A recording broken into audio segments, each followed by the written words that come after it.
Another episode of True Story Live. Tonight's broadcast, we're super excited to have Larry with us. And I did not see that. Where's the title? I just lost the title. That's a great start. There it is. Oh, look up, Jason. Look up. Everyone is related and everything is connected. So we'll be excited to hear Larry's story and hear about his book. And we want to hear more about that too, as well. And also with me, of course, is my amazing wife, Jennifer. We'd hope to have Glenn with us, but he's got some stuff going on his end. He might show up in the chat, or he might pop in and say hello. We just don't know yet, so we'll hope to hear from him. Jen, do you want to take a second to say hello to everyone? Hello. Really Hello. excited to be here. Really excited to hear Larry's story and to see the ripple effects of the people that this touches. Mm. So yeah, I'm just very excited to be here. I Yeah, was me. tired earlier. I was like, oh my gosh, but now I'm like really jazzed. I feel like I've Well, had coffee. Woo. we were talking with Larry before the broadcast, and she was saying that she's been excited about this for a while because Larry and I first touched base 6 weeks ago, something like that. We're trying to find a spot on the schedule because I'm sure he's a busy guy, but he carved out some time for us tonight, which we're super grateful. Hello, Larry. How you doing tonight? Hey, I'm doing great. Thanks so much for having me. I've been really looking forward to this. It's my pleasure. My pleasure. So, can we get a little background from you first? As much as you feel comfortable saying where you grew up, that kind of details. Are you married? Do you have kids? That sort of thing.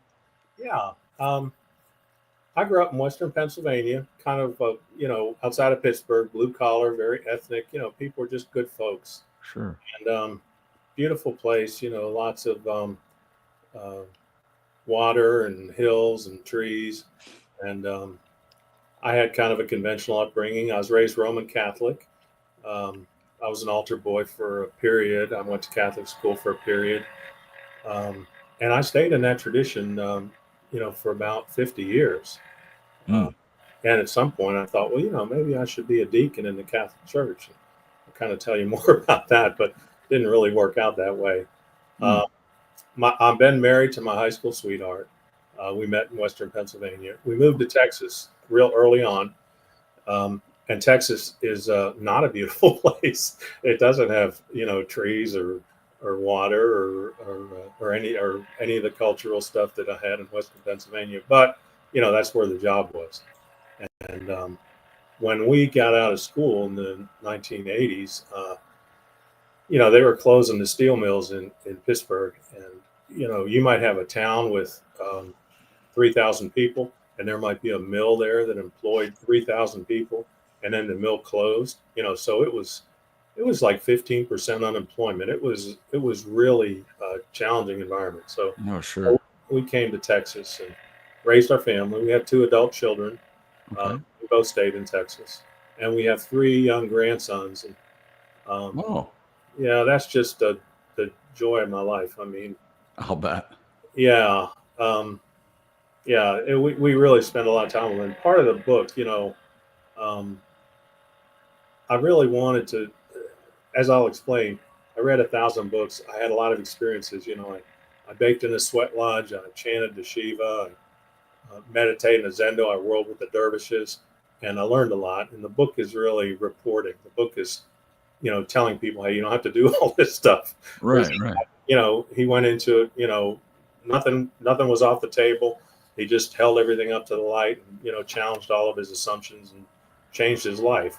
And, Mm, my hope in the back of my mind is if nobody else reads it, and people are reading it, I've been really enthused about that. But, if my grandsons, 20 years from now, maybe I'm not here, and, they pull the book off the shelf and they go, darn, this guy, he had a, he had a little bit of substance. I mean, we thought he was kind of a clown. I mean, he took wrestled with us and told fart jokes. I mean, this guy had a little substance, so that's sure.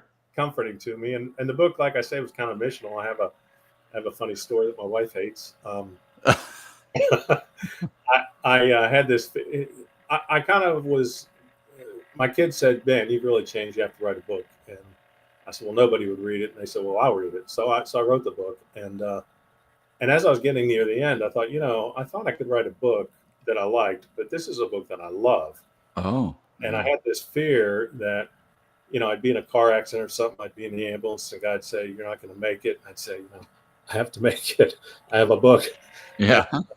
so my wife says, "Well, there will be some point where we're far enough along and I can finish the book for you." So it was a real relief when she told me. She didn't express it this way, but she basically said, "You can go now. I can finish the book." Oh, wow. So I guess where it started, you know, a couple things happened all at once. It really started 9/11 when the airplanes hit the towers, Sure. and I thought, what kind of religion asks people to do that? Yeah. And it took me about 5 minutes to figure out, that's not in the Quran. That's not No. what speaking. That's not a institutional flaw with Islam. That's some fundamentalism, some extremism. Yeah. Um, but it started out just as a political inquiry, not as a spiritual inquiry. But I was kind of taken with Islam, and I particularly the mystics of Islam. And the mystics are people that go looking for a direct experience of what I would now call ultimate reality. And I wondered, well, why aren't there any Christian mystics? And of course, there are. We just don't hear about them. The No. church says, well, if you have some kind of experience, go see a priest, see if it's the real deal. But Yeah. if Jesus isn't in it or the Mary isn't in it, it's probably not the real deal. Right. Luther was always somebody said, well, no, that's the way of the heart. We're flawed vessels. We're not supposed to approach God. We follow the way of the cross. So Yeah. mysticism, it turns out Christianity is one of the few religions that sort of says, no, it's not about finding God, to go to church for that. Right. It's very belief oriented and something Yeah. that surprised me. So as I thought, well, gee, I guess I didn't know that much about Islam. I guess I didn't know that much about Christianity. And I've been going for 50 years and been active in the church and served on committees with the bishop. And, I was as Catholic as they come, a very conservative guy. And I was an investment banker. I was a very transactional guy. Sure. It was it was really interesting work and it was lucrative work, but it was punishing, and it was a lot of travel. I mean, I could be on the road 4 nights a week. I could be working 60 and 80-hour weeks. And, there was ways that you could make mistakes that could cost somebody $1 million. And I didn't have $1 million. And so, I was in constant fear of, making a mistake on the transaction. Sure. Too rich for my blood, Larry. And the better you get at it, and I got pretty good at it, they give you harder and harder deals, and it's more likely that one would fall on you and you make $1 million mistake. And so I just had to stop. But getting ahead of myself. So I'm learning about Christianity, and I'm realizing, well, geez, a lot of this stuff, talking snakes and global floods and virgin births and physical resurrections. I mean, first of all, it's mythological. There's not really anybody that was there, when anybody bit an apple or anything. Right. And it's a residue from other religions. There are creation mythologies in a lot of religions. There's a global flood in a lot of religions. There's physical resurrections in a lot. There's virgin births. And so I thought, we think that the uniqueness of Christianity is that all these miracles happen, but I'm not sure they happen, and I'm not sure. Right. And then, and I kind of always suspected that, but I thought, well, it still makes sense, and I'm sure that God is three persons, and we're stained with original sin, and I mean, there's 2 billion believers, there's 2,000 years of history, there's a book, what can go wrong? And right, a lot can go wrong. Yeah, a lot has gone wrong, in my opinion. And so, I'm looking at it, and the Trinity, was not original. I mean, it's somebody's theory of what God is supposed to be. Right. But, it happened well after the fact. I mean, the very earliest references, there's a document called the Didache that when they talk about Jesus, they're speaking to God, and they say, your humble servant, Jesus. Well, that's a long way, from the second person of the Trinity and Sure. the peg that we hang our faith on. Yeah. And original sin, same thing. It's derived from Genesis. Hebrew Bible. The Jews don't believe in original sin. That was No. Augustine, and it's really, I think, warped Christianity. So a lot of this stuff that I thought was like very fundamental, I thought, well, this is just, it's just made up stuff. I mean, and when I say that, it could be true. I mean, we don't. One of my taglines, I say, look, all religion is cultural, and all theology is speculation. So it's Yeah. not that Larry Jordan concluded that God is not three persons or God is not a person. It's just Right. Larry Jordan concluded that it's inconclusive. Yeah. And Christianity also, when you look back in history, um, at at the Nazis and the Crusades and Sure. slavery and the treatment of women and the treatment of LGBTQ, it's like, this thing doesn't really work out like it was supposed to. No. And so, I was still somebody nominally, I wanted to be able to call myself a Christian. I wanted to hold on to some aspect of a God, um, but it was just becoming harder and harder to do. Yeah. Um, I think a lot of people are in that place when they right, really take a hard look at everything and read the historical religions of the past and realize these connections, some of which you've mentioned, and realize, hey, this isn't just Christianity. There's a lot of stories that match up, a lot of stories predating Christianity, and this is not anything most people don't already know. right, And then, so if there is some study and some learning going on for a person, uh, they've a lot of them have been in Christianity for so long that they get to this place where they don't want to let go of everything. It's just, well, what if I don't do all the nasty stuff that Christians do to each other? What if I let go of that, but I still believe in Jesus and what he did on the cross and his resurrection, and still believe in Father God, and yeah, can we move forward like that? I mean, people are in all kinds of different places, obviously. But anyway, go ahead. yeah. And to follow up on that, I mean, my deconstruction was accidental. I did not set out to undermine my belief system. I just, followed the truth where it led me. Right. Yeah, And me too. Yeah. and I also didn't, the church quit me. I didn't really quit the church. I was at a wedding in rural Texas. My wife was with me. My wife is Presbyterian, and when we married, um, part of the deal with Catholicism is you agree to raise your kids Catholic. And Sure. so I'll do that, but I can't become a Catholic because I can't. You were baptized as an infant, and people accepted all these beliefs on your behalf. I can't accept all these beliefs. Right.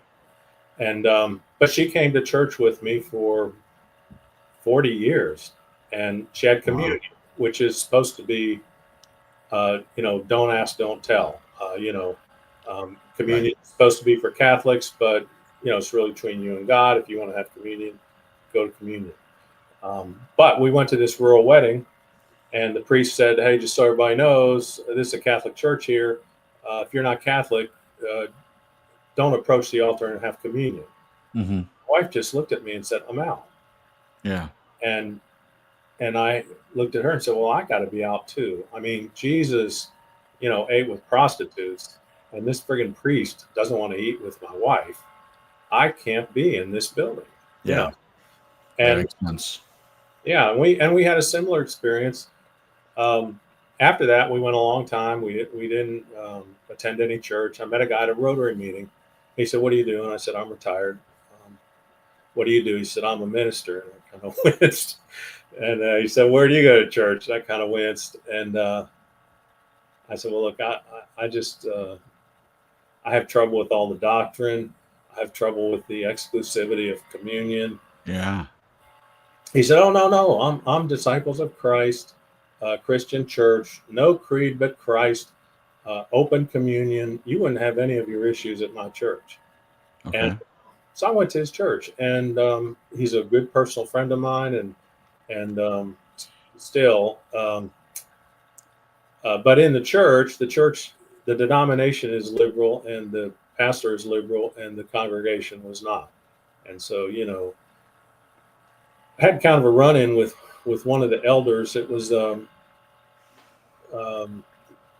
the Sunday after Trump was elected, and we're in chapel. It's just three or four of the kind of senior people in the church, and he says a prayer that God finally put the right guy in office, Right.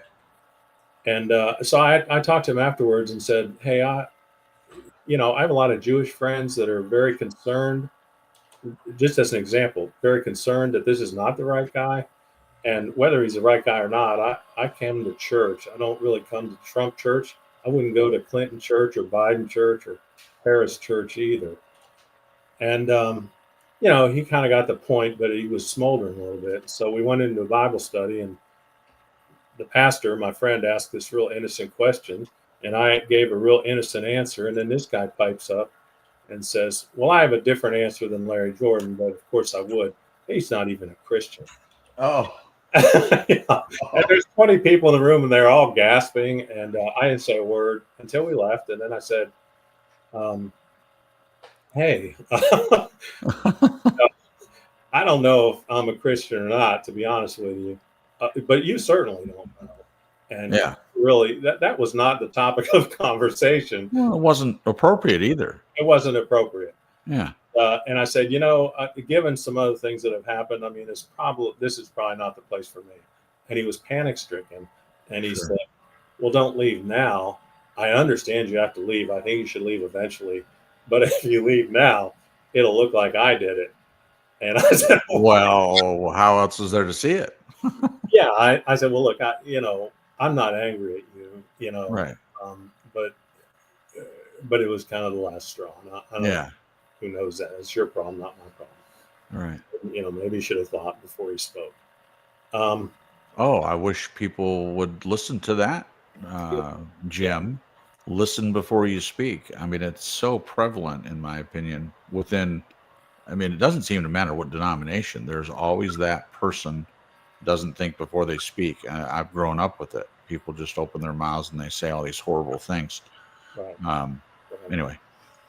Yeah. So now I'm like in the middle of the book, and I don't know what I am or where I am or what I believe or whether I'm supposed to. I don't know what's going on, and it was what they call the dark night of the soul, where I really was just at a loss, and I had sort of accidentally destroyed my whole belief system. Sure. And a couple things pulled me out. One was Jesus. I was really haunted, I would say, by the story of the rich young man. Yeah. They say, what do I need for salvation? He says, well, follow the laws. That sounds kind of Jewish. Well, of course it does. Yeah. And he said, well, be a good person. And that sounds kind of Catholic. And that's kind of where everything started. Uh-huh. Yeah, I do all that. He says, okay, well, sell your stuff and follow me, spend your life in service. Yeah. And the guy couldn't do it. And, my wife and I are talking, and I say, my parents are still alive. My dad just turned 90. Wow.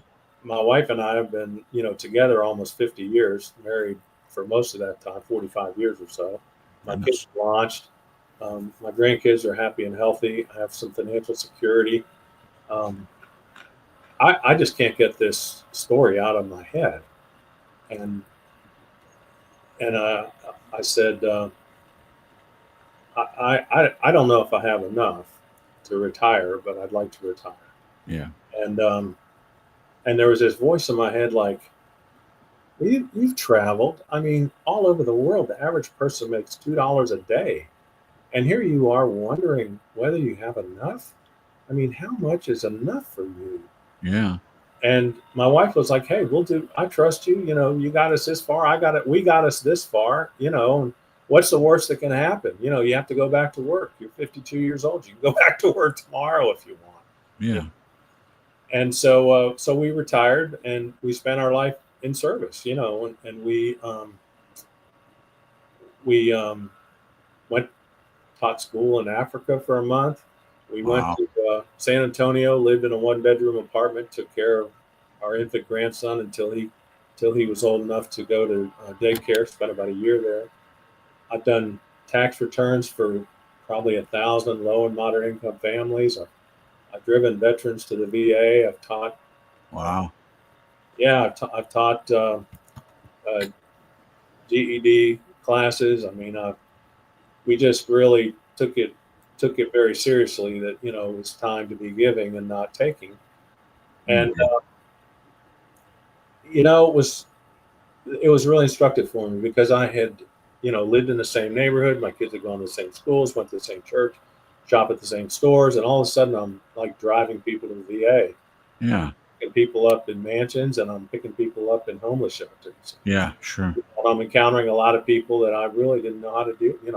People in wheelchairs, people that are blind, people that had all kinds of visible and invisible disabilities. PTSD, and Mhm. I just realized there was a common nature there that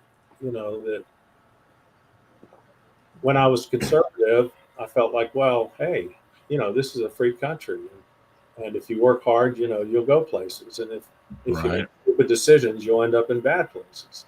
Right. Why doesn't everybody just work hard and make good decisions like me? Uh, Yeah.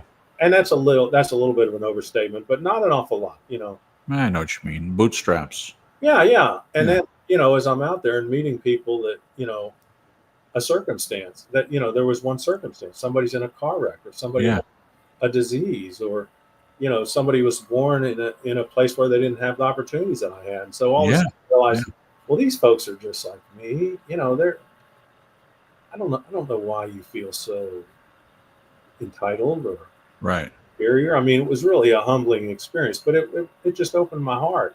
And, Sure. my wife is very intuitive. She's an artist, um, and during this process, because sometimes people go different ways. One Yeah. person has a transformation, the other person does not. Yes. Um, Happens all the time. right, and I tell people, on good days, I'm almost as good a person as my wife is. Oh, wow. That's nice. And she's very intuitive. And I'll give you, for instance, I'm reading 1,000 books, and when you start to say, well, I want to learn about the last 2,000 years of religion, you end up reading history and philosophy and theology, Yeah. and Yeah. you end up in the sciences, and you just end up. And I'm just a more well-rounded person since I went down this one particular trail. I can tell. I can Yeah, tell. All but I'm somebody that I don't just read the whole book. I read the whole bookshelf. And my right. wife is, much more intuitive. She just gets it quicker. So I have this stack. I'll never forget this. I have a stack of books in front of me, and I'm reading about the mystical experience.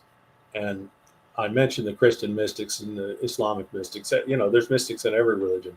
People that went looking for ultimate reality, however they define it. And there's 7 or 8 characteristics that um, it's an experience of oneness. It's a very benevolent experience. It's a very impersonal experience. You don't, as a Catholic growing up, I'm going to exaggerate again a little bit, but I sort of thought, well, I go to heaven. The popes are all on one side, the saints are all on the other, and there's grandma, you know. And Yeah. when people actually go looking for ultimate reality, and they also don't get transported to a different place. They understand that there's no separation between them and God. They look at their Oh, hands and they don't realize where their hands end and everything else begins. And wow. and so I'm telling her this. I slammed the book shut and I said, "What do you think?" And she has a tear rolling down her eye and she says, "I had that experience. Mm. I never told anybody. I never told you. It happened 20 years ago. I didn't know what it was." She said, "I I didn't think it was a God thing because I didn't see the Pope and the saints and the Right. priest Right. and grandma. I Grandma. Yeah. didn't know what it was." And people have those experiences through art or music. They have them, as my wife did, standing in front of a waterfall. They have Oh, in strokes and seizures. They yeah. have through hallucinogenic drugs. It's just where my theory is, your filter's dry.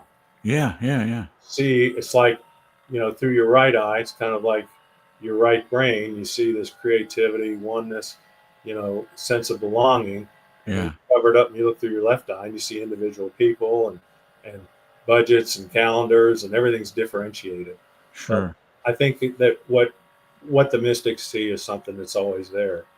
And it's an integral part of reality. But again, I don't know that it's personal. And I also don't know if it's supernatural. Um, Okay. because we used to say, we culturally, Aristotle said, well, uh, plants have souls. That's how they absorb food, and animals have souls. That's what leads to, fight or flight. And people have souls, and that's how they make moral decisions or self-reflection. And Sure. of course, we know now that there's no evidence that plants have souls. There's no No. evidence that animals have souls. And I'll Right. go a step further and say I don't have any evidence that I have a soul. And Right. I don't say that to alarm anybody. I don't No, think, no. it's just that I don't know. Where is it? What does it do? How would something survive my physical death? We live in a world of constant change. How does this soul that I don't even see or understand, how is it immune from change? Right. Um, so the mystics just sort of turned the key for me, and if you read about Buddha, and his enlightenment, it was pretty much of a textbook mystical experience. Hmm. Yeah. um, and if you read Maslow and the hierarchy of needs, Yes. well, he talked about self-actualization, the top of the pyramid. Well, he wrote a book after he died. It's called something like The Farthest Reaches of Human Nature, or something like that. He talked about transcendence. Hmm. After you have developed a sense of self, which is a very necessary thing to do if you're going to have a family and a job and stuff, Yeah. you need to transcend it. And he talked about, you know, the self-actualized person, which, based on his research, everybody thinks that's the pinnacle. He said, well, no, a self-actualized person is just a normal, Yeah. well-adjusted person. Right. If you really want to talk about the top of the pyramid, you're talking about the person that transcends themselves and Mm.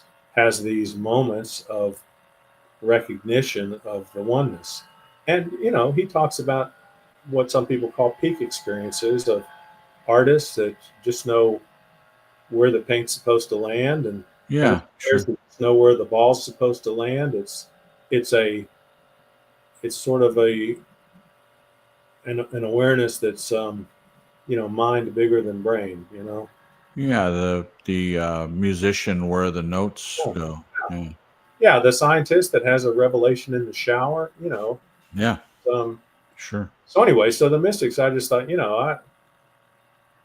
this is sort of validating some of the things that I used to believe that I don't believe anymore. Okay. It's difficult for me to conceive of God as being a person. I'm not Right. even sure that God is supernatural. Like I said, when we think that anything that we can't explain is supernatural, and then Yeah. 50 or 500 years later we have an explanation for it. So if Right. somebody says, and people do, well, what you're talking about, that's just nature. That's just somebody, you know, seeing nature without a filter, feeling connected to our natural connectedness. Okay, that could be. Yeah. I don't really have a dog in that fight. Right. Um, at the same time, I had another friend um, who, very smart guy, very well read, said, you sound like you should be interested in Eastern religion. And I said, that's way too far out stuff. I don't know. I don't even understand what religion is. I don't, what is meditate, a bunch of navel gazing and stuff. He said, no, really. And so I looked at it, and Eastern religion is the contrast in the book, because the book is supposed to kind of pop somebody out of their typical way of thinking. Yeah. In the West, I'm a person. God is a person. Jesus is the second person. I have a personal relationship. In my everyday life, I'm all about personal gain. In my politics, I'm about personal responsibility. In my theology, I'm about personal salvation. You go to the East, they're like, well, what is a person? What's this person you talk to? You know, in Hinduism, it's perceived as polytheistic, and in some sense it is, but it's really many manifestations of the oneness.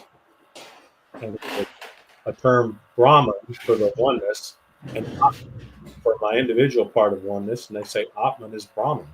No separation between you and me and ultimate reality. Wow. And in Buddhism, they say, no, we don't believe in self. There's not one self. There's no self. Not everything is impermanent. What you think of as yourself, I mean, certainly you answer to a name. You occupy a place in space and time. You have to make decisions every day. Yeah. You know, as Larry. But fundamentally, what you think of as Larry is a product of Larry's chemistry and Larry's conditioning and Larry's Experiences. yeah, and Larry stepping into a path, into a stream of things that have happened in the past that are going to influence what we do in the future. Sure. So, Yeah. so there's a self-inquiry practice in Hinduism where they say, "Who am I?" And your natural reaction is, "I'm a retired guy." Well, you weren't always that. Well, I'm a writer. Well, you weren't always. Well, you weren't always that. Yeah. So in the West, we say, well, we peel away the layers and we have our soul. Right. Like an apple core. Mm-hmm. In the East, they say, no, you peel away the layers and there's nothing there. There's nothing everything. There's just, it's like an onion. There's no core. Mm. And that's something that people, well, it's foreign to you when you first hear it. And the more you look into it, the more you say, boy, that's really interesting. Right. And kind of a related concept. Oh, and Thomas Merton, Christian mystic, said, we are all living lives of self-impersonation. We are living up to our own expectations and other people's expectations. And he's a guy who had an experience on a street corner of oneness. Mm. And it was not, he didn't see the popes and the saints and grandma. He saw oneness. He was transported, but he was standing exactly where he always was. Mm. Larry, I want to ask you a question. I don't want to interrupt your flow here. There's a lot of good stuff coming out, but what do you see the ego as being? There's a lot of talk, especially right now, about the ego, and there's this idea of killing the ego, destroying the ego. There's other people that think that the ego, it's important to balance it out and get rid of the superficial stuff that the ego wants to do, but it's necessary. Do you see any comparison between the self and the ego at all, you personally? Yeah, I I think of it kind of like Maslow does, that that you want to be an integrated person. So you want to satisfy your needs, and you want to get fed, and you want to have relationships, and you want to have some realization of your chemistry and your conditioning. Mm-hmm. But don't take it too seriously, and realize that you're really not separated from anything or anyone else. Mm-hmm. Now, I am careful, because there are a lot of people that in religion thought, well, I was taught Jesus first, and then others, and then me. Mm-hmm. The church belittled me.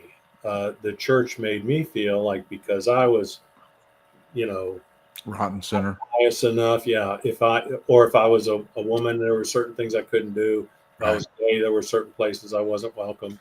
The church destroyed my sense of self.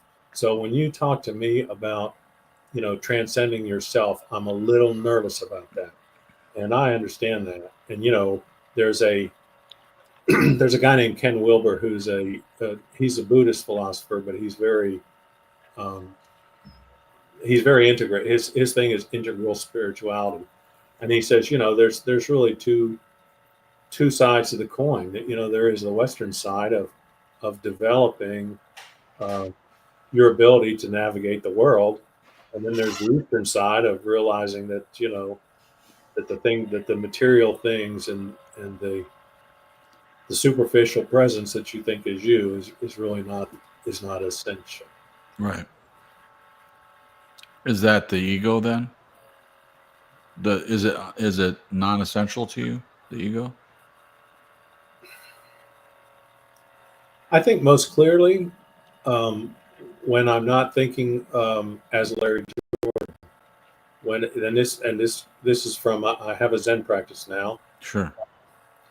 and that helps me to let's say that you said something real insulting to me, and my immediate reaction in the past might have been very defensive and Yeah. me, and and now it's like, well, I just observed some anger from someone. Yeah. And it still might sting, but it's much Yeah. what's going on here? Why would the person say that? Is there something to what he's saying? I just don't react like Larry Jordan's ego used to react. Yes. Okay. Yeah. I had a really powerful experience while I was meditating. Um, we're in a zendo, we're sitting on mats, and at the beginning of the day, the teacher basically inspects the mats, walks in front of you, and you're just supposed to um, put your hands together in a gesture of respect as acknowledging I'm present. I'm Mhm. present. Yeah. And my last day in the zendo, I had been my brain was just moving a mile a minute, and I had all these thoughts, and you know, um, myself. I was talking to myself, and so I thought, next time I go to the Zendo, I'm going to leave Larry Jordan at the door Yeah. instead of saying, "Oh, I feel the sun on my face." It's like the sun is shining. I mean, total impersonality, and that's how I was going to receive things. Well, when the teacher walked in, this is someone who I love her, but she could be annoying to me. And so when I went in there with impersonality, and she walked by, I had this feeling of love and respect and trust. It was um, she was radiant to me. Yeah. I realized that everyone is radiant. you Yeah. know, the only reason she wasn't radiant is because I didn't expect her to be radiant. I had another example where somebody calls me, and I don't know, maybe you've done this. You look at who's calling and you think, Yeah. what does that guy want? Yeah. Sure. Sure. And then I realized, well, it's the same thing. That's a radiant person, and Yeah. I'm getting ready to foul up the conversation because I'm expecting something bad. I'm expecting the worst of the person. He hadn't even opened his mouth, Yeah. and That's so and impersonality is an aspect of Buddhism, and people think, oh, that's cold, that's sterile. Not in my experience. In my experience, uh, not seeing other people as separate from me, not thinking I'm separate from them, not mm, getting all tangled up in my own perspective is actually loving. yeah. When I think of unconditional love, that's what I think of. I think I love everybody. I don't Yeah. like everybody, Right. but I love everybody. Yeah.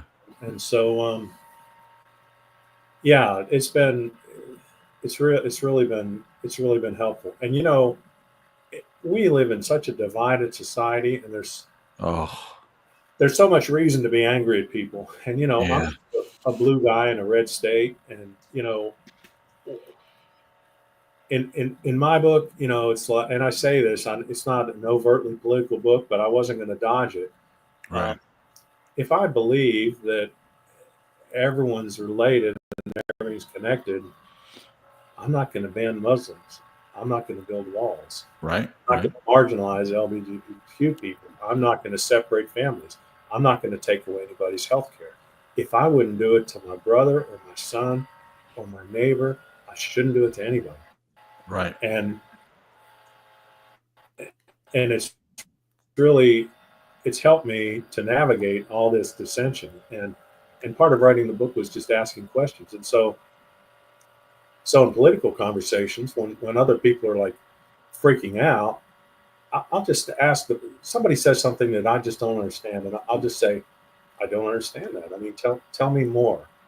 And Yeah. sometimes I actually learn, and that's what you're supposed to do. Right. But sometimes they do. I say, tell me more, and they tell me something. I say, well, well, what's the other side of that story? Or what about the guy that's that's in this situation? And the person's like, yeah, and people have actually told me, you have helped me understand how different people think about things, Yeah. and so um, it's really helped me. It's a huge difference between growing up in Christianity and having this hard line about everyone else. And it's not relegated just to other religions. It's even within Christianity with all the denominations and different beliefs, is speaking in tongues, or you have the not I'm not going to use Presbyterians because your wife, but let's say Methodists who fold their hands and they're real quiet, and not all of them, of course. Obviously, there are Yeah. denominations all over the place. Um, but the backbiting and the infighting, and that's the wrong belief. Whether you're baptized this way or sprinkle or dunk, or I mean, it's all over the place within Christianity. It's not just the religions on the outside; it's internal as well. 45,000 different variations, and it's ironic because almost all Christians believe that it is a religion of belief. And Right. well, that's fine. Tell me the essential belief. Um, yeah. One thing that I said in the book, this politics and religion is kind of intertwined. And what I say in the book is, where did we learn that belief is more important than fact? Oh, We learned wow. that in church. Where Yeah. did we learn to disrespect science if it produced a conclusion that conflicted with our beliefs? Right. In church.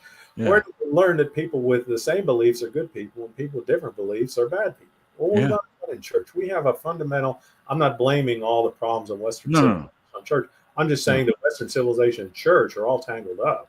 Yeah. That part of where our society's gone wrong is the individualism and the consumerism and the othering, and that's all behaviors that we learned in a lot of places, but we also learned in the church. Church did not teach many of us, to be more accommodating and more respectful of some, Right. more tolerant of different beliefs, and Right. more unconditionally loving. Uh, it's just not part of the program in many churches. Right. Right. Politics and religion go hand in hand. That's why Trump is elected a second time, in my opinion. I'm not No, trying to I go think, political, but and the third, I was saying that as I was trying to find, well, who am I, where am I, Mhm.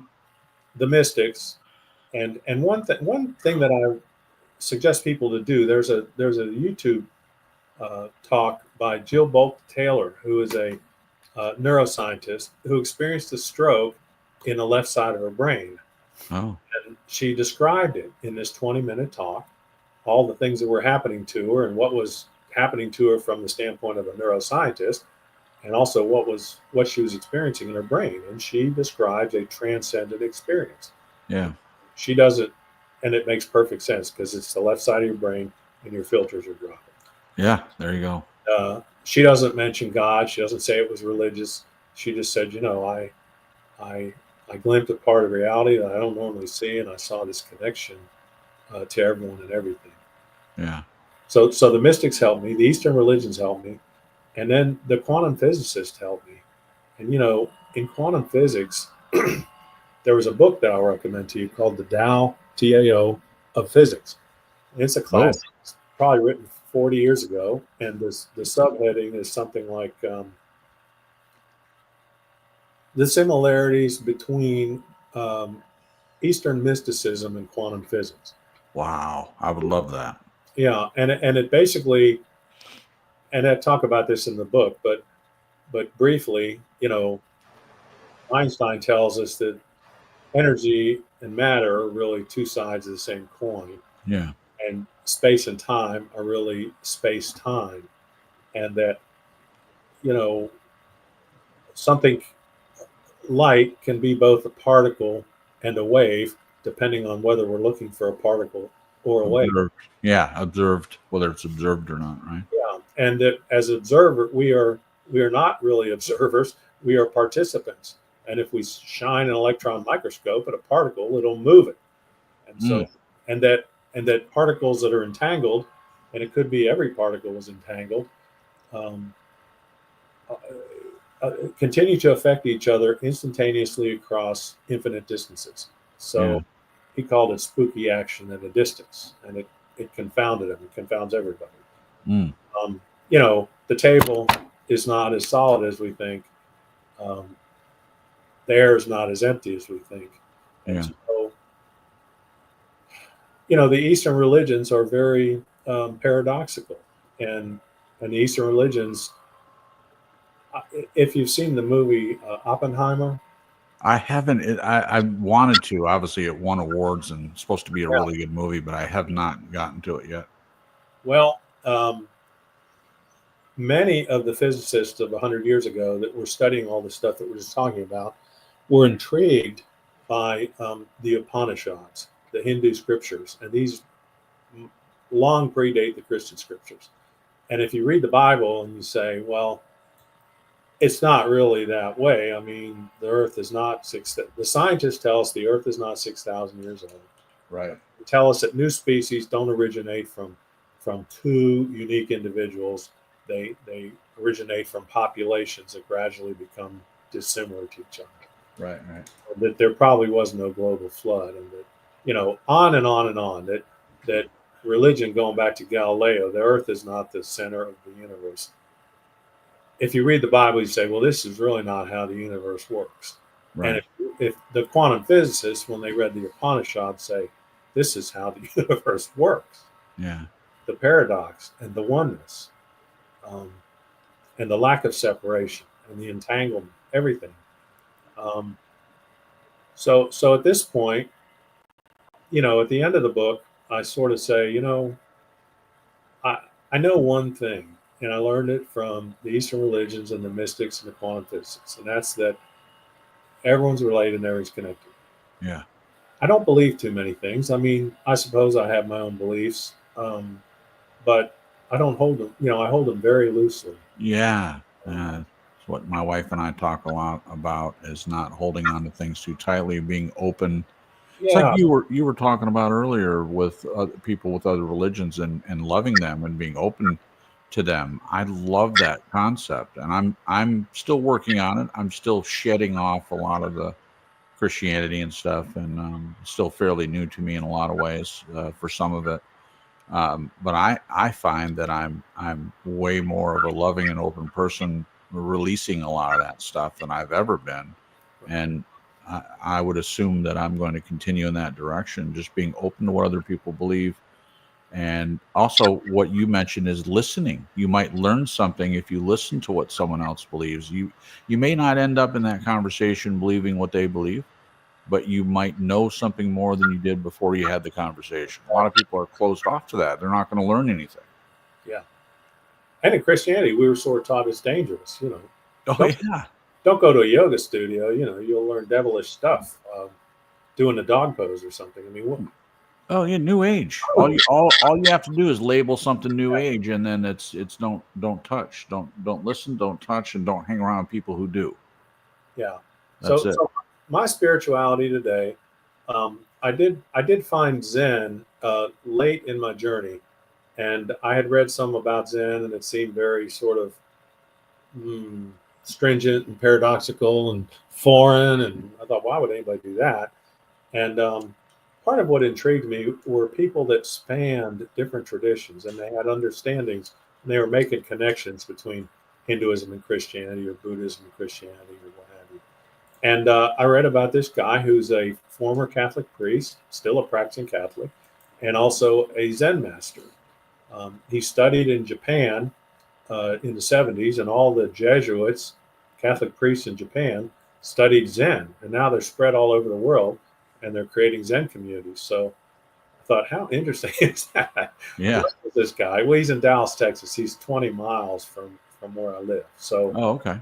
So, you know, we went over there one time, and I sort of said, you know, I'm very open-hearted and open-minded at this point. I'm not all about doctrine. I care about objective evidence and subjective experience. And I put the mystics and the scientists in the same category because they have both, the mystics in terms of subjective experience, which I respect, Yeah. the scientists in terms of objective evidence. Mm. He basically said, well, you're in the right place. I mean, there's no doctrine in Zen, there's practice. We meditate, and the only reason there's lots of good reasons to meditate for your health and everything else. Sure. But we meditate here to realize our lack of separation, our connection to everyone and everything. Yeah.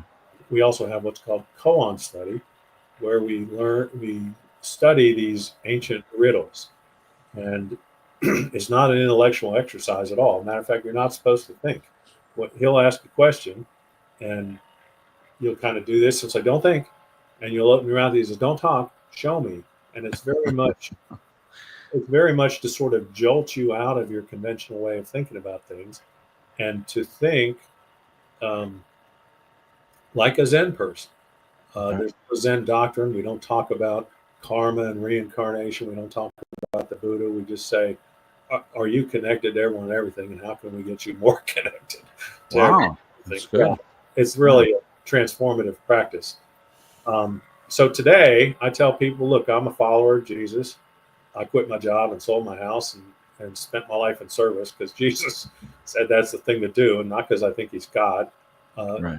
not because I worship him, but because I thought, that's just a very, that's really an authentic and inspiring piece of advice, Yeah. life changing. And I also have a Zen practice, and that's means I don't embrace doctrine, but I embrace experience and evidence. And so today, like we go to a place called Crestone, Colorado. It's near the Great Sand Dunes. And it was a place where they have like 20 different spiritual centers. And so you can spend the morning at the Hindu ashram and the afternoon in the Buddhist temple, and taking a sweat lodge and whirl with the dervishes. And I've had some pretty compelling experiences in the different traditions, enough to respect that they have something to offer. And they're all grounded in the golden rule, and most religions are not doctrinal. There's no Jewish creed, there's no Buddhist creed, there's no Hindu creed, there's no Jain creed. Even Islam, which is in some ways the most similar to Christianity, there's one God, and Muhammad is his messenger, and you're supposed to fast, and you're supposed to visit Mecca, but you're supposed to pray. But what do you believe? Well, we believe all kinds of things.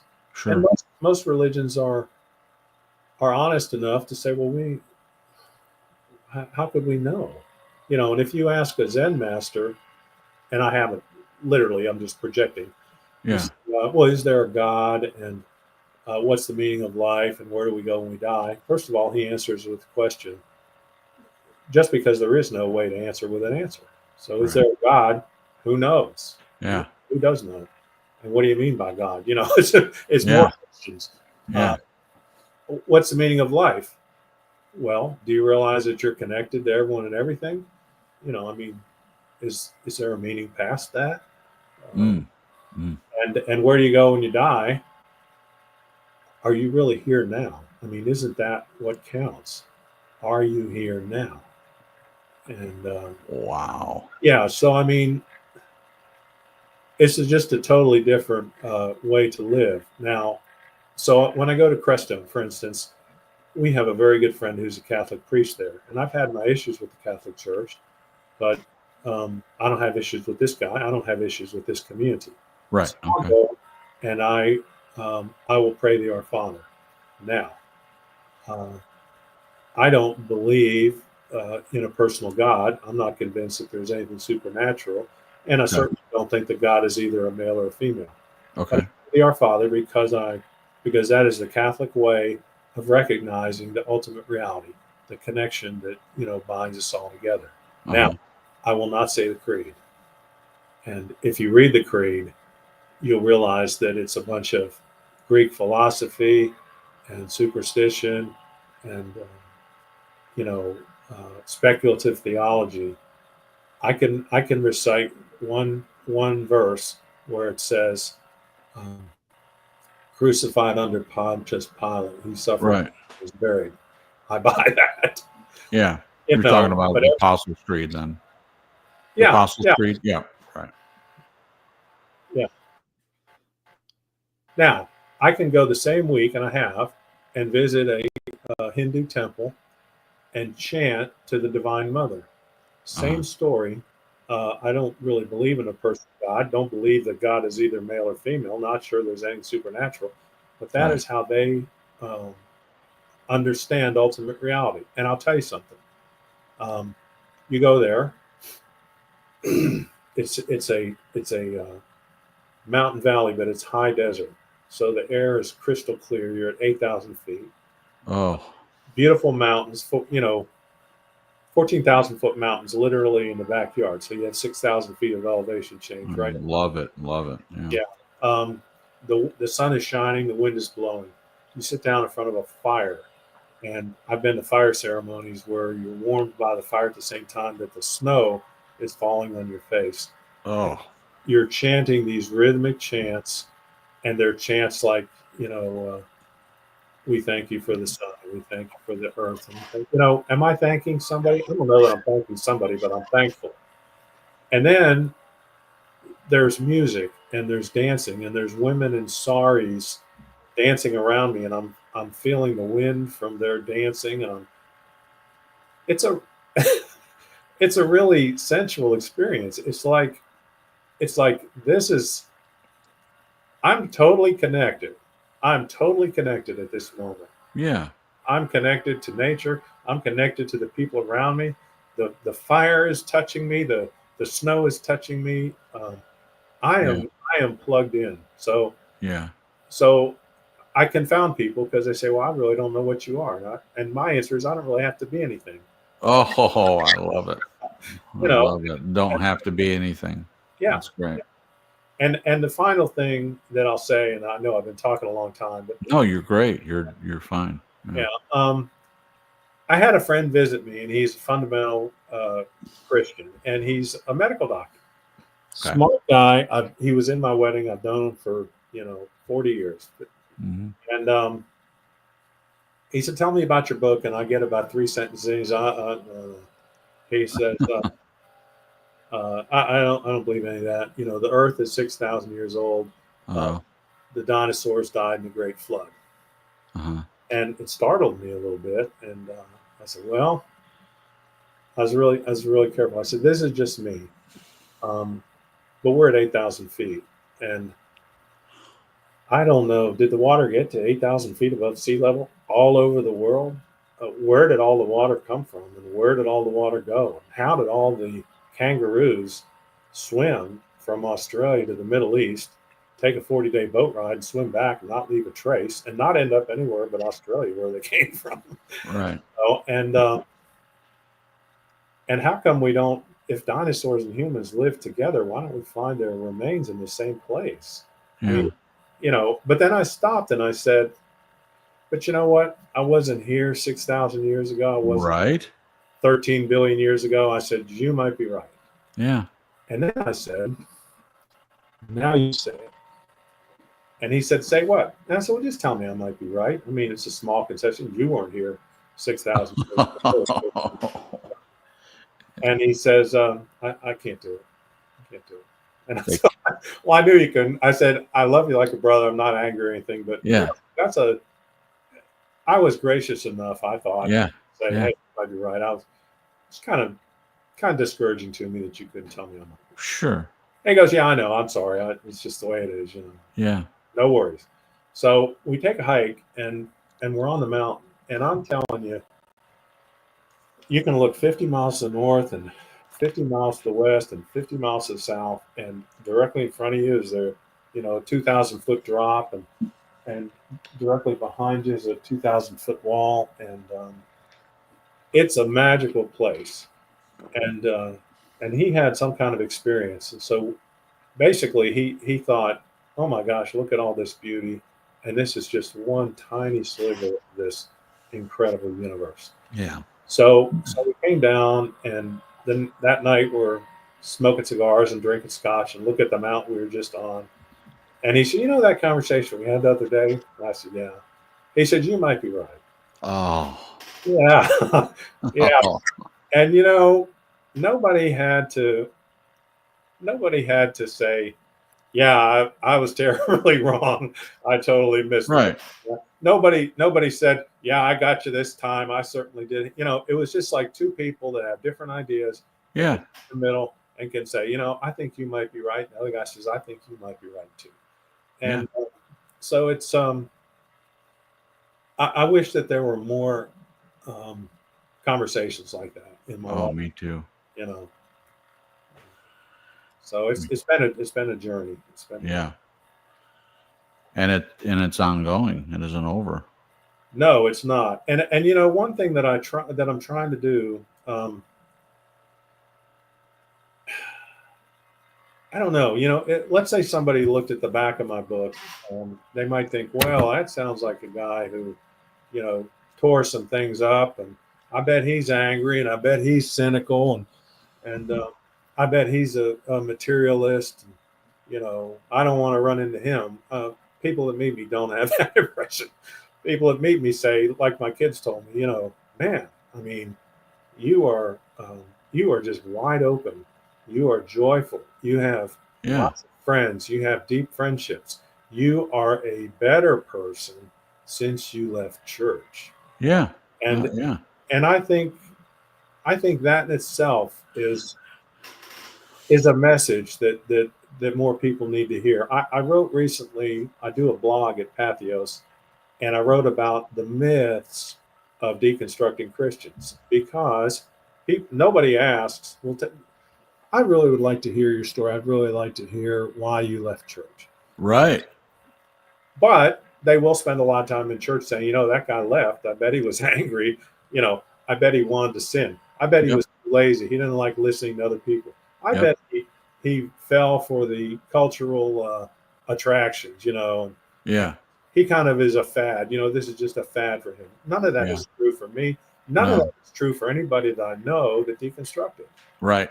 That's Most true. of the people that I know, when I wrote that piece, I said, my deconstruction was accidental. I was shocked at how many people said, so was mine. And Yeah. I was the most fervent. I was the most into it. I was hook, line, and sinker. I was all in on the church. Yeah. Now I'm not. That's the only one you didn't mention is the criticism of deconstruction is that you were never really saved, Larry. Oh gosh, yes, yeah, Can't forget that one. yeah.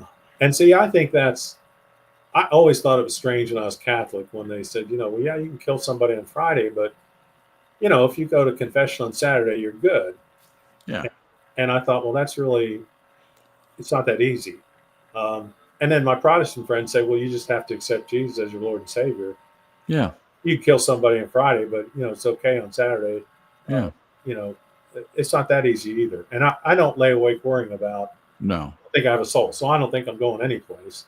Right. But if I did, I don't think that's the answer. And when they ask Jesus, what's the answer? That's not the answer he gave. No. There ought to be a whole lot more people quitting their jobs and selling their stuff and spending their life in service.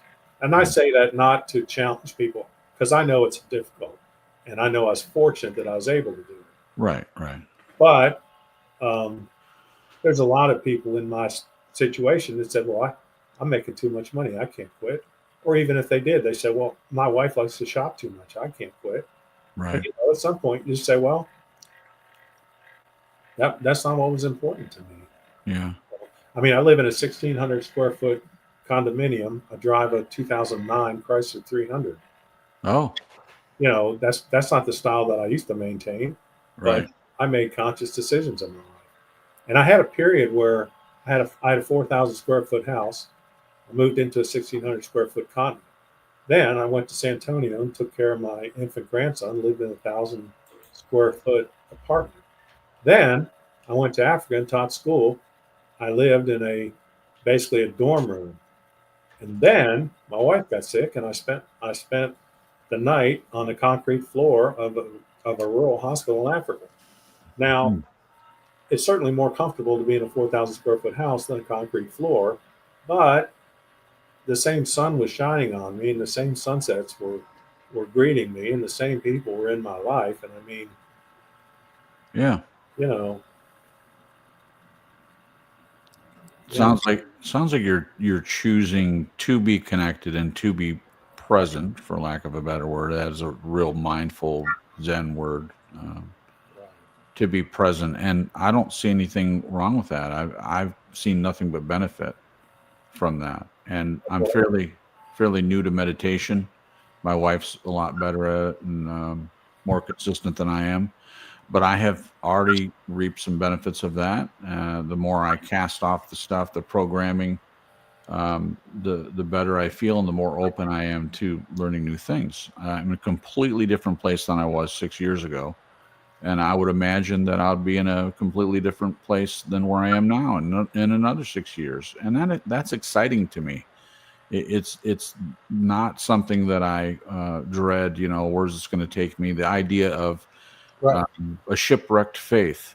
Oh well, your faith is shipwrecked. You're going to hell, or you're backslidden. All these terms that I know so well. That I'm sure you do as well.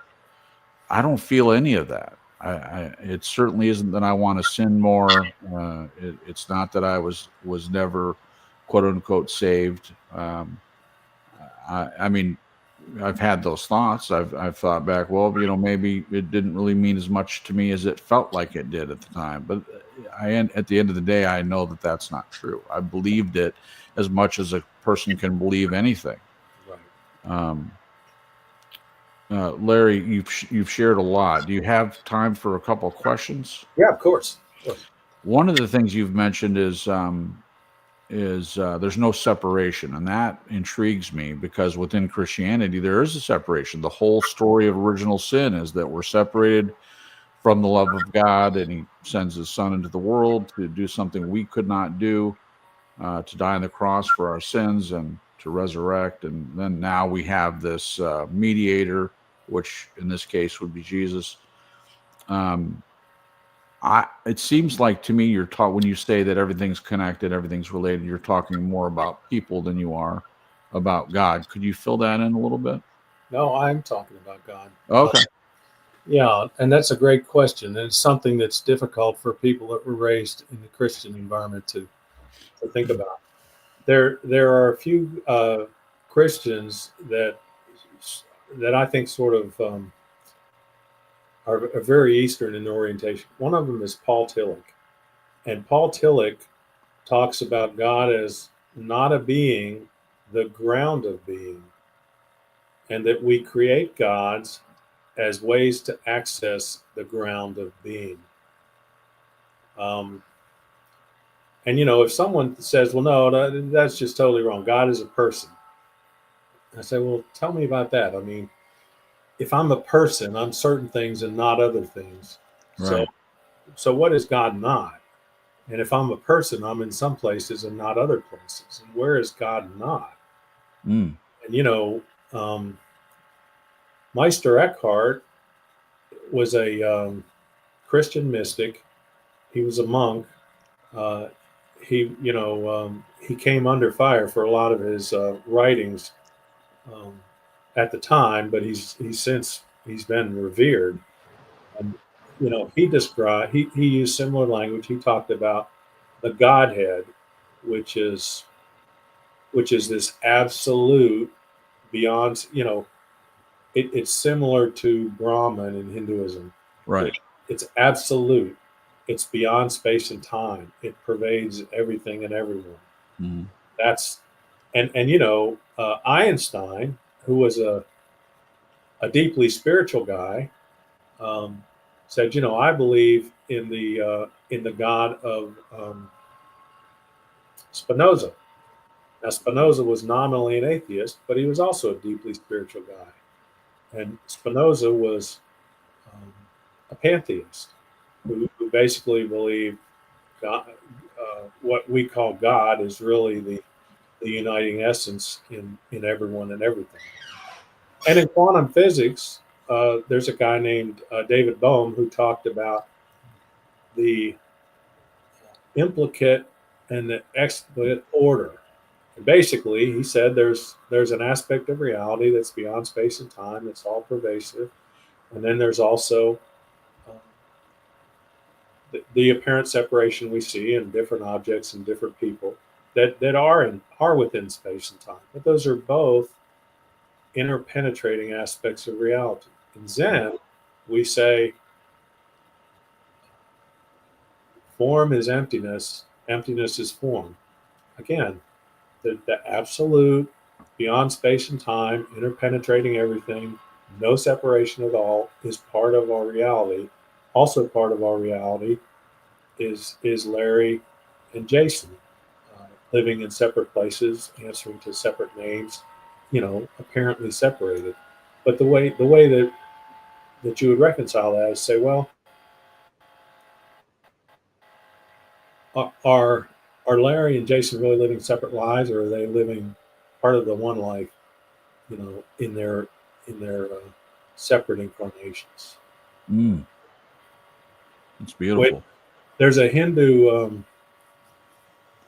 mystic named Ramana Maharshi who was asked how are we to treat others, and Ramana Maharshi said there are no others. And it's just, and even Joe Rogan, who I don't Yeah. play Rogan very often, but Joe Right. Rogan, I heard one day say, I looked around at one point and I just realized everyone else is me. They're just living a different life, Yeah. and I think there's real wisdom in that. So, Sure. yeah, I don't think of separation between Right. God and me. And I'll say another thing. I have talked to some Christians. I already said that Christians don't have generally that many mystical experiences, or at least they don't Right. recognize them as mystical experiences. Right. Right. And when I say to somebody, "Well, what is your experience? What has been your encounter with God?" It really stumps people. And sometimes people say, "Well, um, he told me to move to Minnesota," and I said, "Well, I don't mean any disrespect. Um, are you sure that was God talking to you, or could you have been talking to yourself?" Yeah. And likewise, I've had people say, "Well, yeah, I have had the kind of experience you're talking about, and the person of Jesus was an integral part of my experience." Okay.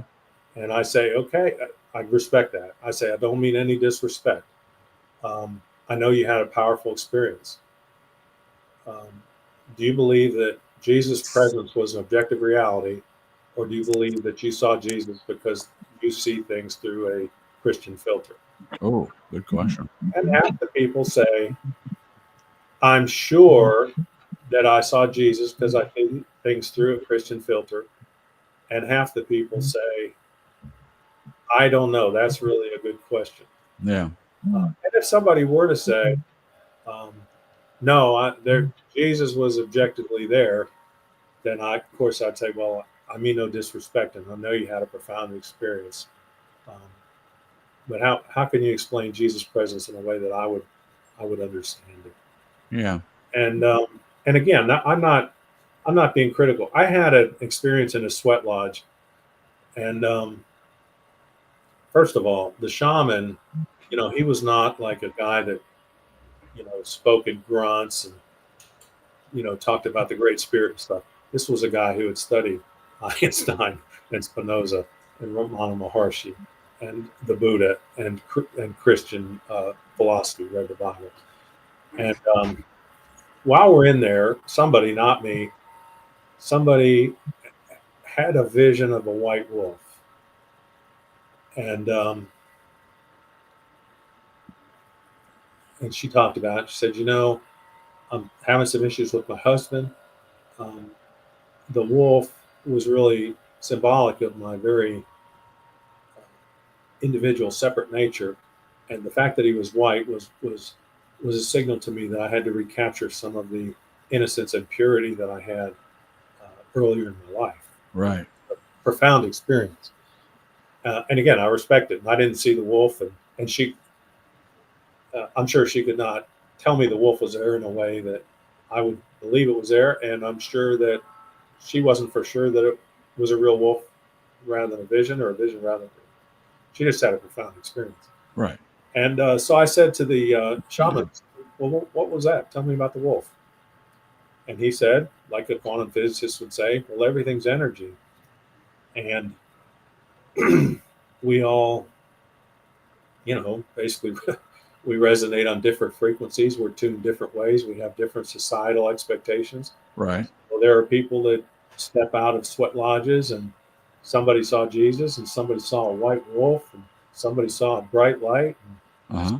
Well, and it's our conditioning. Yeah. And that made a lot of sense to me. Sure. I talk about different spiritual traditions as different languages, different ways of describing the same indescribable reality. Right. And some languages are.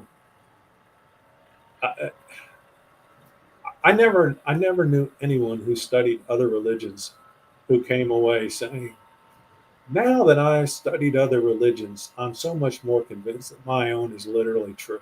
That just doesn't Oh, happen. yeah. Doesn't happen. And you appreciate that Buddhism is a practical religion, and that Hinduism is a religion with a real robust vocabulary. You can talk about things in Hinduism that other people don't talk about because they have Right. vocabulary. Yeah. Christianity is very much of a oriented towards others, and I appreciate that about the Christian tradition. And there are Buddhists who have taken a page out of that book and said, we can't be about navel gazing. We have to be about engaging with the world. Yeah. Um, so so yeah, they all I think are looking at this ultimate, what I call ultimate reality, because it's not a loaded word. If I say God, there's people who say I don't think there's a God. If Right. I say the universe, they say, well, that sounds very impersonal to me. Is ultimate reality personal or not? And I just sort of say I don't know. You know, Hmm. that's why I use a neutral word. Yeah. But anybody that says I'm here to acknowledge our connection. I'm here to be awed and grateful and reverent, and I want to have a sense of responsibility. The fact that I don't think I go anywhere when I die, it doesn't make me think that my life is less than it used to be. It makes you think that it's more than it used to be. It makes me think that I got one shot. Mm. That's it. Well, whether you're right or wrong about that, Larry, what it does, in my opinion, is it helps you to be present in this incarnation, this experience that you're having right now. And when you look at things as being connected and related, and your decision to be present in every situation, no matter who you're around, how is that a bad thing? No, exactly. Yeah, Yeah. exactly. So nothing. Well, you didn't say nothing supernatural, but you've mentioned a couple times it's not supernatural. Do you have a take on near-death experiences? Yeah, and I'm pretty careful to say I don't have any evidence of anything supernatural. Right. I don't Right. have any reason to believe it's supernatural, and I'm Sure. slow to attribute things that might be natural to supernatural causes. Okay. That's fair. I've had the flip side experience. I've been on some atheist podcasts, and they say, "What's all this spirituality stuff? What do you mean mystery? What doesn't science tell us everything we need to know?" And I sort of turn around and say, "Well, have you ever had or know somebody had a near death experience? Have you ever called or know somebody who called a past life? Have Yeah. you ever had an aunt that woke up in the middle of the night thinking something happened to her son and something did happen to her son?" Right. Right. Um, they sort of say, "Oh yeah, I guess there are mysterious things," and everyone I've talked to has their own. Yep. Oh, I can't explain it, but now Mm. near death experiences are not after death experiences. The guy, Right. you know, and Yeah. the guy that did the most thinking about this was Dr. Raymond Moody at the University of Virginia, and I went to the University of Virginia, so I followed him pretty closely. His last book, he basically was asked the question, "Well, does a near death experience um, suggest uh, that's what you experience after death?" And he said, Right. "Well, there's no reason to conclude that." Yeah. He's sort of as agnostic. The more you know, the more you don't know. The more you learn, the more that you Yeah. realize. Well, I can't make that particular leap. Yeah. So yeah, I mean, if somebody said I came back from the dead and this is what it was like, but it's totally plausible to me that part of your dying process, your filters drop. Your filters drop basically. Yeah. You Yeah. would recall memories. You would see things through the Jesus lens or the white wolf lens or the bright light lens. Right. Um, Same thing, with past life recollection. Somebody said, I used to be Napoleon. Yeah. Well, I don't know. You obviously have memories that sound very similar to Napoleon's. Yeah. Now, I don't know that was your past life. Might have been Right. my past life. Might have Right. been everybody's past life. Sure. Napoleon's memories might be out there in what they call the Akashic record or the collective unconscious, um, or the sacred archive. There's in the book, I sort of say, my sort of highly speculative explanation for this stuff is that's just your filters dropping. And Yeah. everything that you think is supernatural is really you receiving information that we didn't know was out there. We still don't know is out there. Yeah. And I could be wrong. But if I'm wrong, then I have to address each of these different things and think about, well, what would this be? And what would that be? Sure. And there are a lot of traditions that say mind is bigger than brain. Your brain is a receiver, not so much an originator. That's it. And there's sort of an analogy between, the floppy disk in your computer and the cloud. And is there a cloud of,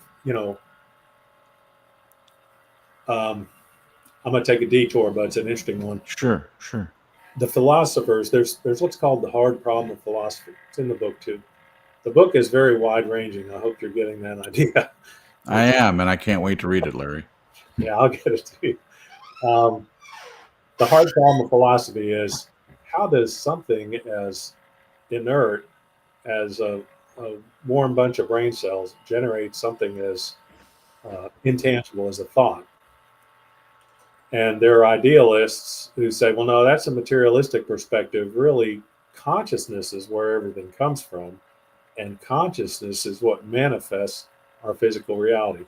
And that's again, where the scientists and the Eastern religions sort of come down in similar places.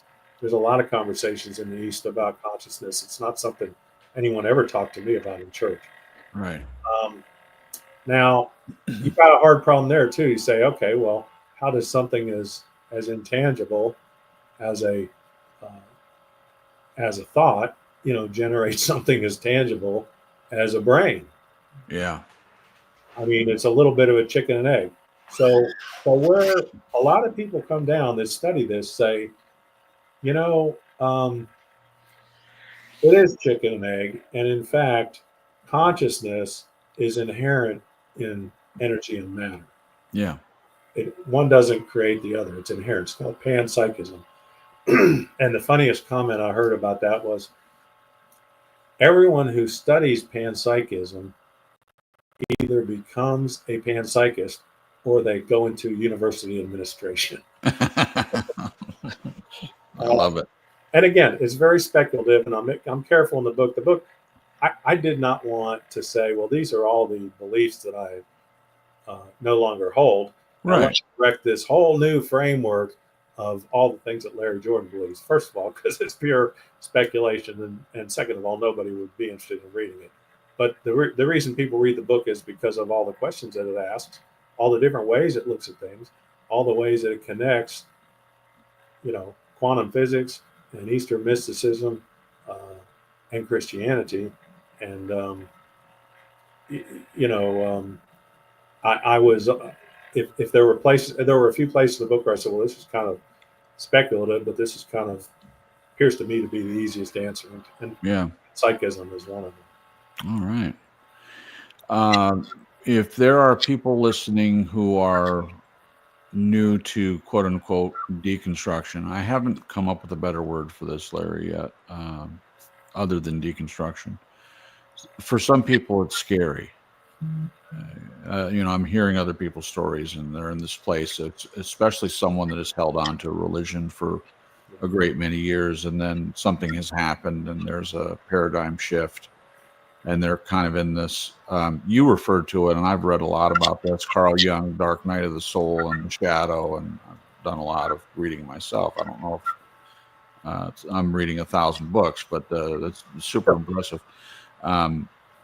Do you have any advice for people that are in that place of deconstructing or having deconstructed and they're not knowing how to move through that?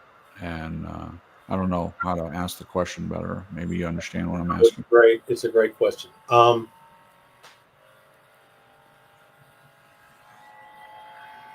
I would say most people should sort of contain the inquiry a little bit. I did not contain my inquiry, and I just thought I'm going to keep asking questions till I'm out of questions.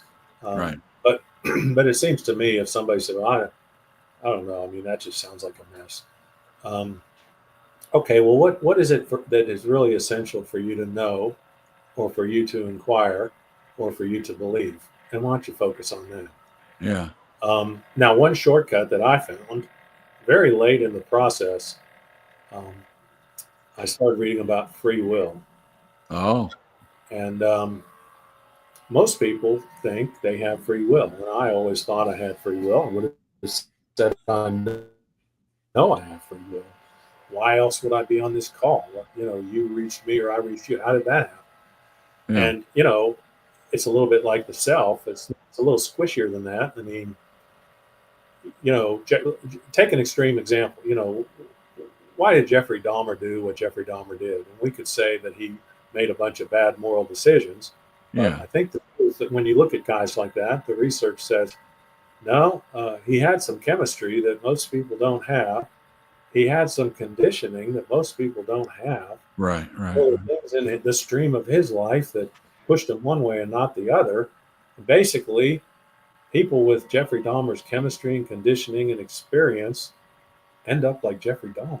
Yeah. And that says all kinds of things about,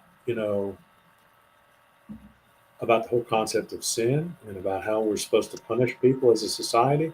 The research that's done says,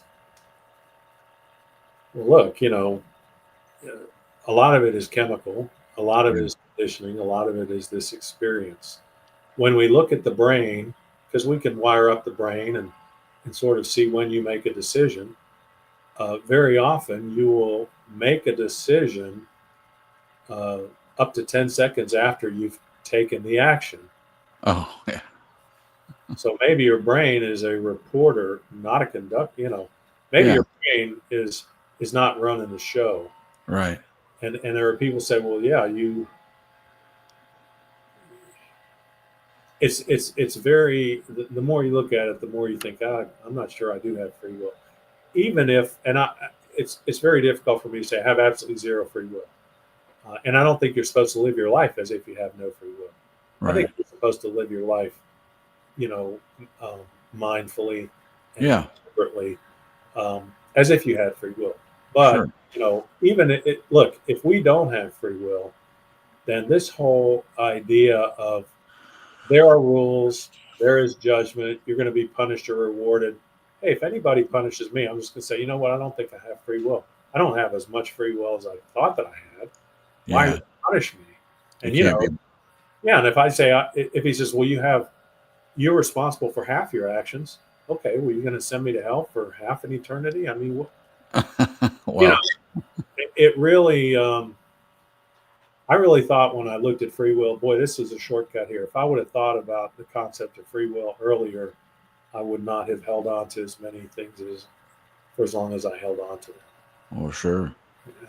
It's a real problem, at least within Christianity, because we're told we have free will, but then you look at the story of Judas. If Judas existed, let's just assume for the sake of this discussion that he did, and the way the Bible lays out his betrayal of Jesus, and this fascinated me when I was a kid. I would ask questions. I said, well, isn't Judas in heaven? Because it looks like he didn't have a choice. God used him to get something done that needed to be done, and he followed through with that. Judas, I'm talking about, did that, and then afterwards he felt really bad, and the Bible even says that Satan left him. So if he had Satan in him, I mean, any way you look at it, it seems like a person who didn't have a choice in the matter. But then we're told, well, he had free will. He could have decided not to betray Jesus. But then in terms of Christianity, then we don't have salvation then. And then so someone raised their hand and says, well, he would have had someone else do it. Well, maybe that's true, but we're talking about Judas. Yeah. The idea of free will, I don't think we have free will as much as Christianity claims we do.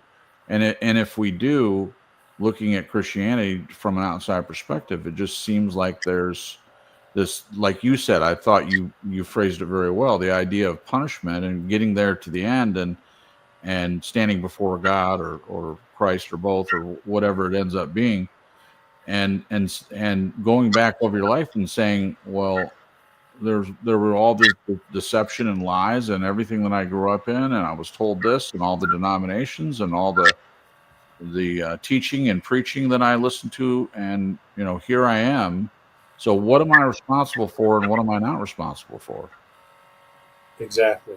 That was I took a little detour, but I think it's helpful. But I was answering your excellent question about, well, what is somebody supposed to do when they're deconstructing? And Yeah. that was part of the first point of saying, well, kind of contained, focus on the couple things that are really troubling you and see if you can sort through it. Now, anger is everyone that goes through deconstruction is angry, and it's largely because of what you just said, that there's a realization of, oh, all this stuff was told to me as a fact. It's not a fact. Yeah, right. And I was lied to by so many people. I was, my questions were dismissed by so many people. So there's anger, and the people that have successfully navigated have somehow either managed to accommodate or resolve or just live with their anger. Yeah. And that's a real important thing. And one thing that helped me, and you'll see it in the book. I mean, when I got to the point in the book where I said, "This is the dark night of the soul. My beliefs are gone. What am I? Where am I? Who am I? Right. What am I doing?" Right. I would say that the what they call reconstruction is just as important. Yes. If you tear your beliefs down and you don't have anywhere to stand, you're going to be uncomfortable. And you're going to simmer in that anger. Yep. So I would ask the same thing going into reconstruction. What are the things that really keep me awake at night? I mean, there may be people that say, well, I've deconstructed. I'm not sure there are plenty of people that say, I'm not sure there was a talking snake or a global flood. Right. That the virgin birth was sort of mythology. I think the resurrection was more like a vision than an actual physical reanimation. Yeah. I think that original sin was a construct. I think that the Trinity's maybe a helpful symbolic way to think about God, but it's not the be all end all. It's not like a dictionary definition. That person might be able to go to a church that's somewhat tolerant and make sense of Christianity, and I think that's great. Anybody that is in a tradition and they make sense of it, and they sort of can interpret it in a way that it makes sense to them and it fulfills something in their life. I'm not telling people don't go to church. Oh, of course not. No. Yeah, and I'm also, in Catholicism, it's very impersonal. They have these big churches. There might be 3,000 families in the parish. The priest might not know you by name. You could be there 20 years. He doesn't know you by name. Mm-hmm. And a lot of Catholics go to Mass infrequently. Even if you go frequently, it's your 1 hour of religion that week. Right. In some of the Protestant circles, you're there Sunday, and then you come back in the evening, and then you go Wednesday, and then you meet the guys in Bible study on Thursday. So when you're leaving church, you leave a lot behind, and the community, and also the spiritual practice. And so I have written at my blog about, after you leave church, how do you find community? And after you leave church, how do you develop spiritual practice? Yeah. Because most people don't. Most people say, well, I told you I left church. I have no community. I told you I left church. I have no spiritual practice. And I think that's unfortunate. I think that spirituality, and again, the way I think of, again, the ultimate reality that I'm not sure what it is, spirituality is a way to connect with that. Yeah. Mystics are, people who are able to to contact ultimate reality somehow. Yeah. So I think I think spirituality understood that way is I wouldn't say that it's good for everybody, but it's good for a lot of people that, Sure. you know, I think it's a shame if people say, yeah, I left church, I left community, I left practice, I have less connection. I'm somebody that left church and I found more connection. Yeah, me too. People, find connection. I just miss potluck dinners, Larry. I know. I did have an interesting conversation, and this gives somebody hope if they're still at church. I had a conversation with my very good friend who was my pastor for a while, and I was struggling a little bit with, guys like the person that said I'm not a Christian. And I said, I'm just not sure that my beliefs align. And he said, let me tell you, the church is filled. He wasn't just talking about his church. Churches are filled with atheists. There Yeah. are people that are here because they have friends here. They're Yeah. here because they're accompanying their family members. They're Yeah. here because they like the music. They're here because they like the potlucks. Yes. Potlucks. There's not as much fervency in most churches as most Christians would like to believe. Right. I would agree with that.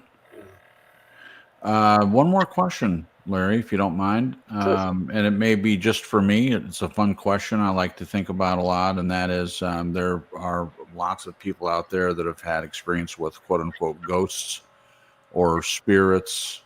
It's a supernatural kind of idea. Like there are people that die and their spirits never leave and all of that. Do you have any take on any of that? What's your opinion? I realize that it's subjective. I get that. Yeah. I've not personally experienced that, but I know a lot of people have. And part of my tolerance is if somebody says they had that experience and it was very profound or very Sure. noticing or whatever, I respect that. Yeah. I had an interesting conversation with one of the atheist podcasters who when I sort of said, well, there are some things we don't get. And he got very animated. He said, when I was a pastor, my water bottle kept falling off my desk and I put it back and fell off my desk and I put it back. And I was just sure that a demon was doing that. Yeah. And he said, now I don't believe in demons, but something was doing that. Right. I kind of go back to my sort of fundamental assumption that that energy and matter are enlivened by consciousness, and that we are connected. And so, I think that there's weird things that can happen because there's parts of our world, natural or supernatural, Yeah. we don't understand. Right. And I haven't really had much argument from even the most ardent materialists. People say, yeah, I know what you're saying. Yeah. That whole segment got cut out of the podcast. I don't think the podcaster really wanted to, raise that question with all his atheist listeners. But Oh, sure. That's why I do things live, Larry. Yeah. It's True Story live, so you It is. Well, get away with saying whatever you want. Yeah, there's something to be said for that. Keeps everybody honest, I guess. Yeah. I've also had Christians say, I'm not a Christian anymore. I'm an atheist.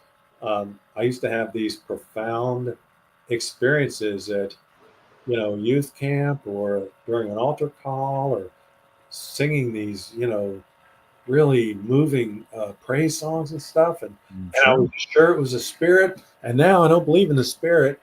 But then they asked the same question. But it was something. Yeah. What was it? And it's just, I'm just, again, I'm agnostic about a lot of things. I had an interview asking, well, do you seem pretty tolerant and, you're okay with this and okay with that. Do your beliefs ever bump into each other? I said, no, because I don't have that many beliefs. I mean, I don't hold strong. Could God be a person? Yeah, I suppose so. Could it be three people? I suppose so. Could God not be a person? I suppose so. Could there be no such thing as God or the universe or ultimate reality? It's just stuff. I suppose so. Those questions. It's just like the Zen master. those are not essential questions. The Zen master would basically say, well, look, I can help you attain a sense of connection. I can Yeah. help you to be in the here and now. I Sure. can't really help you resolve these speculative Right. theological questions. And I don't think it affects your life so much if I could. Right. I mean, would you live your life differently if you thought that Jesus was God? I'm like, I don't know. I mean, I did. I followed Jesus to the best of my ability, according Yeah. to what I understood him to be telling me to do. I would he say, yeah, I know you did that. Not too many people do. You ended up doing a lot of good for a lot of people during that time. Sure. You just really didn't believe exactly what we wanted you to believe, Larry. I just I cannot imagine having that conversation with, you know, with anybody judging me or anyone else deconstructing. I think would have to say, even if we got it wrong, they'd have to say, God darn, I knew you were trying to do the right thing. I Yeah. know that there was no malice. I know that there was actually some good that came Yeah. to you and other people out of your deconstruction effort. I don't Sure. think they'd lean in and say, now go to hell. I just don't. Right. Yeah. The whole hell thing, it assumes there's a God. It assumes that that God is a person, that he's involved in our world, that he sets out rules, that he makes judgments, and that we have free will, and so we're responsible for it. And any of those things may or may not be true. People say, "Do you worry about going to hell?" I said, "No, not really. Do you worry about uh, Thor hitting you with a hammer or Zeus landing you with a lightning bolt?" I mean, I don't have. It's not productive for me, to think about all the ideas of God that I don't really embrace, and think Yeah. about how that person who may or may not exist may or may Right. not harm me. I just and I'm reading Richard Dawkins now, who's an evolutionary biologist. He's Yep. also a prominent atheist, Yeah. and Very familiar. yeah, um, he talks about. He says something like the book is called Unwrapping the Rainbow, and it says, science is so wonderful, uh, and it reveals so much about the universe to us. And I'm a scientist. This is him speaking. I'm a scientist. I have a real appreciation for poetry. I wish the poets had an appreciation for science, and all the Yeah. people that say, well, when you try to explain things and you think that science has given you this answer or whatever, Right. made everything very clinical and boiled it all down. No, we haven't. No. Anyone who studies science says, "Oh my gosh, this this universe is so magnificent." Yep. I mean, whether someone created it, and I'm open to that, or it just evolved, and I'm open to Yeah. that. Yeah. What a spectacular place to be. How fortunate that you and I are even having this conversation. Oh, I feel fortunate, Larry. Yeah, it's I just, do. and he really, he was really saying that the scientists, the people asking, and I guess it relates to me because it's people asking questions. Yeah. Asking questions really develop such a sense of awe and wonder and mystery, Mhm. and I think something that's confounding about Christianity, the way I experienced it, is that there was this false sense of security that, well, no, we have all the answers. Yeah. We have all the answers, Right. and it's really not. If you look at, and I'm a big Jesus guy. I told you I changed my life over one story in the Bible. Yeah. Right. Um, but there are people that write books, and here's this profound piece of wisdom. Did Buddha say it, or Jesus say it, or Krishna say it, or did Lao Tzu say it? Because they all said much the same thing. They did. Yeah. You know, and I kind of I have a couple thought experiments. One is that um, Moses comes down the mountain with these two stone tablets, and he runs into the guys in the next valley who are sitting around a campfire. And they say, Moses, what are you doing? Well, God just told me how we're supposed to live. Oh my gosh, what did he say? He said, don't kill anybody, don't steal anything, don't take anybody's wife. And they're like, it's kind of like my wife, you know. Yeah. I've always thought of things that way, you know. There's so much in the Ten Commandments, for instance, that sounds a lot like what everybody else was saying at the time if they were trying to answer the same question. Sure. So uh, I just don't think that, and they're not. Those commandments are not as helpful as we think they are. I mean, if you say to me, "Well, you don't think you should kill anybody, do you?" No, I don't. But you know, there are. If we're in what we call just war, I mean, as a soldier, well, yeah, I suppose so. Well, if it's self-defense, I might say, well, yeah, I suppose so. Well, if I am protecting a bunch of innocents by killing one person, yeah, I suppose so. So, you know, nobody tells you the Bible. You can't just open the Bible and say, here's my situation, and here's the answer right here. It just Right. like that. No. And you know, when you come to a quandary like, well, I'm not supposed to steal, but I am supposed to feed my family. Yeah. Am I supposed to steal this loaf of bread or not? You get zero help from the Yeah. Bible. Right. All right. Larry, we could go for another, I could go for another 2 hours talking to you, but I appreciate your time. And can you tell people how they can connect with you if you're open to that, and also how they can get your book? Yeah, thank you. The book is called The Way: Meaningful Spirituality for a Modern World. It's on Amazon. You also, you know, it's not, I don't have like a big publishing company or anything. So your library probably doesn't have it. Your bookstore probably doesn't have it. They can get it. So if Yeah. you're an independent bookstore person, just ask them. And I've gone into bookstores and said, you know, can you stock my book? And I tell them the name, and they say, yeah, I just put it on the shelf. Yeah. So you know, they can get it. I blog at Pathos, and the column is called "You Might Be Right," and it explores a lot of the same things that are in the book. It's a little bit more editorial, and it also reflects, you know, my thinking. The book's been out a year, and I've talked to a lot of people like yourself, and sort of learned a lot. So it's sort of an updated version of what's in the book, but I stand behind everything that's in the book. Sure. I have a website called LarryJordanAuthor.com. I have the blog there and appearances and that kind of thing, background on the book.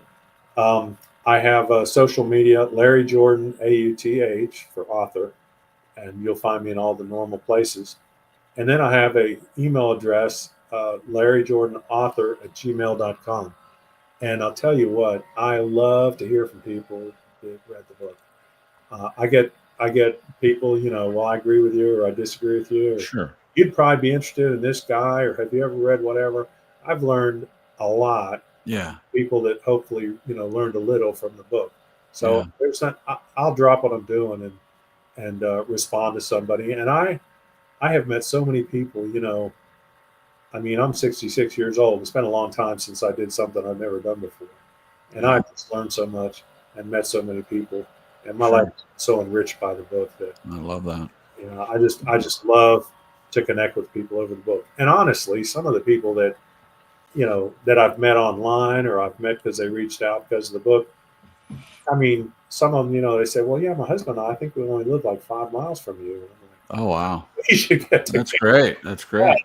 So, you know, and other people said, well, next time you're in Colorado, you know, if you're willing to drive an hour, I'm willing to drive an hour. We'll meet in the middle and have coffee. And I mean, of course I'll drive an hour, you know.